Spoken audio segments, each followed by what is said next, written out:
Chiodo scaccia chiodo. Cosa c'è da sapere e soprattutto può funzionare? Bene, lo vedremo all'interno di questo video.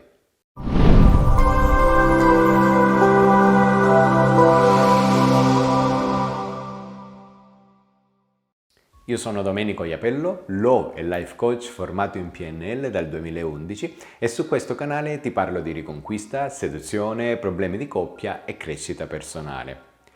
Se ti fa piacere iscriviti a questo canale per non perderti tutti i contenuti gratuiti che settimanalmente pubblicherò. Ora, detto questo, partiamo subito con una doverosa premessa. Quando finisce una relazione, in genere si perde un pilastro importante, una sorta di stabilità che si crea all'interno della coppia e quindi venendo meno, la figura del partner che comunque decide di lasciarti in questo caso, si perde questo pilastro e chiaramente si ha una sorta di instabilità soprattutto emotiva.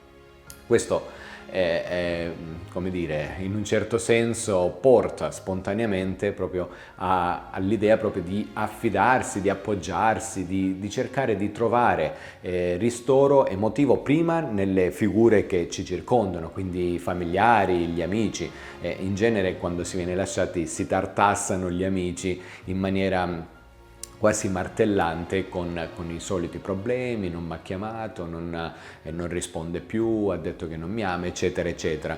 Poi chiaramente ci siamo anche noi, coach, che in genere aiutiamo le persone proprio li incanaliamo nella strada migliore per riconquistare o sedurre la persona amata. E viene da sé che il chiodo scaccia chiodo è una di quelle situazioni che molto spesso arrivano in modo spontaneo appoggiandosi a un'altra persona, cercando proprio di fare leva emotivamente sulla stabilità di un'altra persona e provare, o perlomeno provare, a costruire una relazione di coppia per dimenticare quella precedente. Questo è possibile?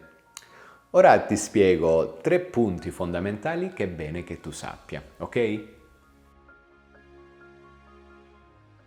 Se vivi la fine di una relazione e in un certo senso hai deciso di conoscere una nuova persona, di appoggiarti in un certo senso a questa persona, anche amichevolmente, pur di riempire quel vuoto, ti chiedo di fare una cosa importantissima, ovvero perché? Chiediti proprio il perché, nel senso: perché stai andando in quella direzione? Perché sta accadendo tutto ciò?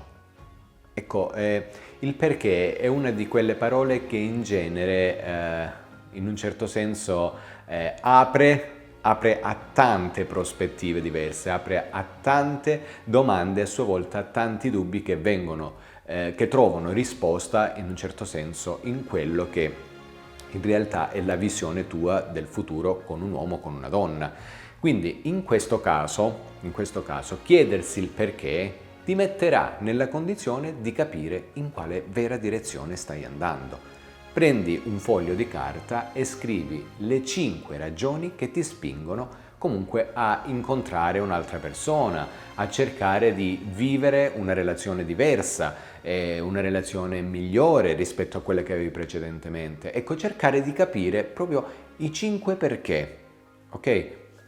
Questo è il primo passo da fare, in modo da definire in un certo senso questo chiodo scaccia chiodo. Ecco, noi ora in questo video lo chiamiamo così, ma banalmente questo significa che in un certo senso tu hai bisogno di colmare quel vuoto che il tuo ex o la tua ex in questo caso ha lasciato. Quindi questo è il primo punto: carta e penna e scrivi.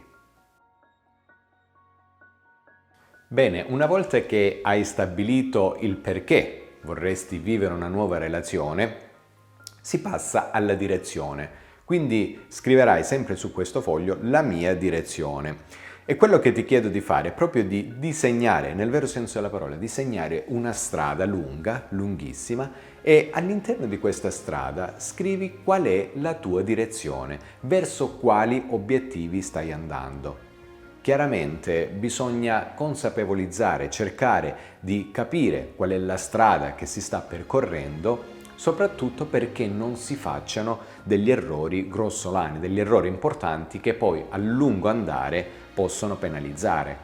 Poi è semplice, raggiunta una veneranda età, girarsi indietro e dire ho fatto solo delle scelte sbagliate, potevo fare in quel modo, potevo scegliere quell'altra persona, potevo vivere una relazione diversa. Ecco, quello poi ha poco senso rispetto al lavoro profondo che puoi fare ora. Quindi traccia questa strada, disegnala e dentro scrivi verso che direzione sto andando, quali sono i miei obiettivi. E questo è il secondo punto fondamentale, ok?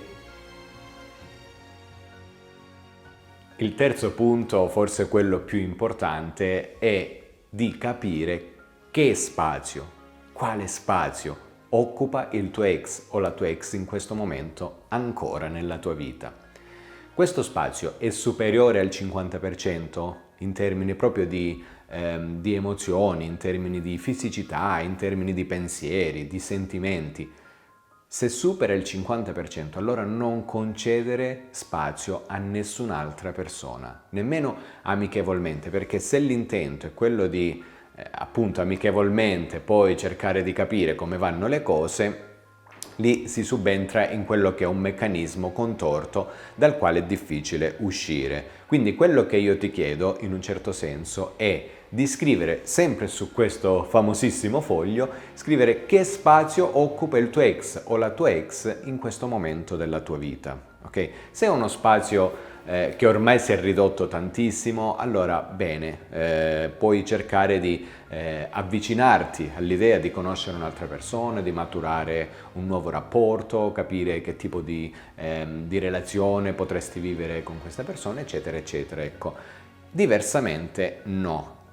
Perché? Perché è importante proprio ridefinire gli spazi interni. Quello che io generalmente faccio con i miei clienti è proprio ridefinire gli spazi interni, cercare di capire quale spazio emozionale c'è nella vita di ognuno, ok, nella vita di chi seguo in quel caso, capire cosa può entrare e cosa non può entrare.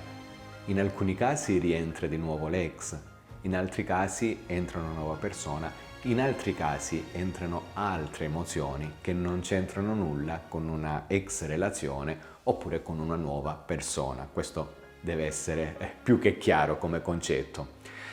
Detto ciò, ti ringrazio per aver visto questo video. Se hai bisogno di aiuto in questa cosa, in descrizione di questo video troverai tutto.